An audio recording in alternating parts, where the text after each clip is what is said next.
বীরভূম জেলার বোলপুরে তৃণমূল কংগ্রেসের দলীয় কার্যালয়ে অনুষ্ঠিত হয়ে গেল জেলার কোর কমিটির এক গুরুত্বপূর্ণ বৈঠক, যেখানে উপস্থিত ছিলেন দলের বিশিষ্ট নেতৃবৃন্দ যেমন অনুব্রত মণ্ডল, কাজল শেখ, চন্দ্রনাথ সিংহ, সুদীপ্ত ঘোষ, আশিস বন্দ্যোপাধ্যায়, বিকাশ রায়চৌধুরী প্রমুখ।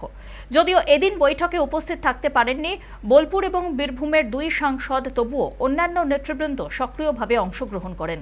জানা গিয়েছে, এই দিনের বৈঠকের মূল উদ্দেশ্যই ছিল রাজ্য সরকারের প্রশাসনিক কর্মসূচির পাশাপাশি আগামীতে মুখ্যমন্ত্রী মমতা বন্দ্যোপাধ্যায়ের বোলপুর সফর এবং নির্ধারিত রোড শোকে ঘিরে সাংগঠনিক প্রস্তুতি তৈরি করা। বাংলা ভাষা এবং সংস্কৃতির উপরে যে বহিরাগতদের আক্রমণ চলছে তাদের বিরুদ্ধে প্রতিবাদ জানাতে মুখ্যমন্ত্রী বোলপুর শহরে এক বিশাল রোড শো করতে চলেছেন আগামী কয়েকদিনের মধ্যেই। মূলত তার প্রস্তুতি সংক্রান্ত আলোচনা হয়েছে এই বৈঠকে। জেলার কোন কোন প্রান্ত থেকে কিভাবে জনসমাগম ঘটানো হবে, কোন কোন নেতা কোথা থেকে লোক নিয়ে আসবেন, কর্মসূচি কিভাবে সফল করতে হবে, সেই ধরনের সংগঠন এবং লজিস্টিক সহায়তা যা যা কিছু প্রয়োজন হবে সেই সমস্ত বিষয় নিয়ে বিস্তারিত পরিকল্পনা গ্রহণ হয়েছে। এ বিষয়ে কোর কমিটির চেয়ারপারসন আশিস বন্দ্যোপাধ্যায় জানিয়েছেন, মুখ্যমন্ত্রীর আগমন শুধুমাত্র প্রশাসনিক দিক থেকেই নয়, দলীয় দিক থেকে অত্যন্ত গুরুত্বপূর্ণ। জেলার প্রত্যেকটি কোণ থেকে কর্মী সমর্থকদের আসার জন্য বিস্তারিত পরিকল্পনা নেওয়া হয়েছে।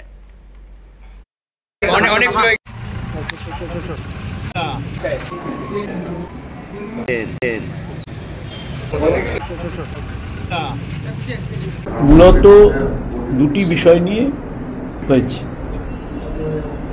এক হচ্ছে, আপনারা সকলেই জানেন যে মাননীয় মুখ্যমন্ত্রী আসছে। প্রশাসনিক বিষয়টা ডিএম বলবেন,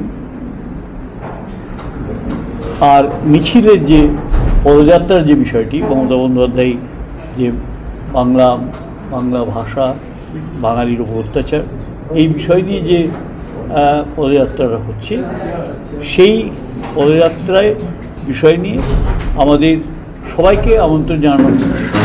সবাই থাকবে এখানে। আমাদের আজকে সভায় মূলত আমাদের, আপনারা জানেন যে 9 জন কোর কমিটির সদস্য, তার মধ্যে 7 জনই উপস্থিত ছিলেন। 27শে জুলাই আপনারা সকলে জানেন শহীদ দিবস, নানুরে, যেটা বাসাবাড়ায় অনুষ্ঠিত হয়। তো সেখানে আমাদের সকল সদস্য, কোর কমিটির সকলেই সেখানে অংশগ্রহণ করবেন এবং জেলার সব নেতৃত্বকে আমন্ত্রণ জানানো হয়েছে।